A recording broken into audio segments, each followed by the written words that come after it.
It's similar to some that we've looked at recently and also in the past.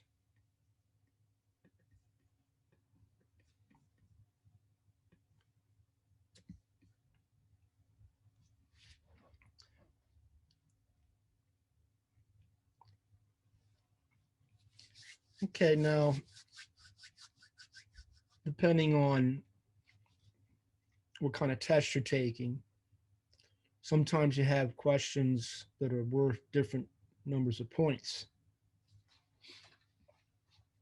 Myself, I don't really like to do that because then some questions weigh more to the end resulting grade than others. And so I prefer to have them all being equally weighted. That way, if you're struggling with one particular topic, it's not weighed out of proportion to the other problems. But anyway, so in here they're telling us to use X and Y. Yeah, that's probably it, Jaden. Yeah, we communicated an email recently. And let him know, just remind him he's got the lesson vids. I'm recording this as we're speaking. Okay, so we're going to go ahead and use the variables they're saying. So X means 3-point questions and Y means 2-point questions. And so the first part of the word problem here is getting a total of 100 points. And so that's going to involve the numbers 3 and 2. Whereas the second part here involves getting a total of 45 questions. So that doesn't involve the points at all. So we're not going to use the numbers 3 and 2 for the second equation.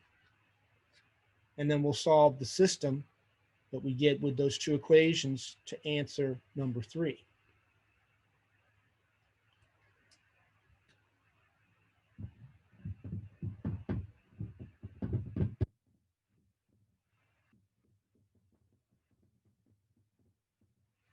All right, so very similar to the previous system. All right, instead of A and B, it's X and Y. So go ahead and see if you can do this on your own. And if you want to send me the answer in the chat, I'll tell you if you're right. All righty, now, just like the previous problem, the AB system, we didn't have an equation that had one variable equal to some stuff with the other variable. So we're going to have to rearrange one of these equations. And the second one would be the better way to go because there's no numbers multiplied to the variables. So I would go ahead and solve for Y.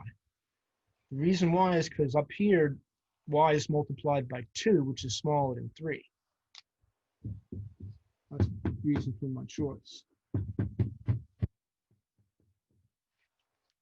Okay. Now we can go ahead and use this rearranged equation as a replacement for Y in the first equation. So I'm going to place the Y right there with 45 minus X.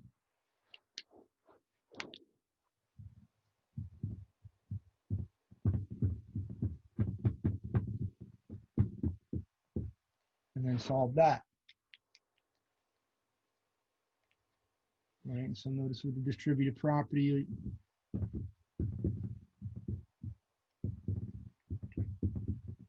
and then when you combine 3x minus 2x is x. And then you can see x is 10. And then when you replace the x here with 10, you get 45 minus 10.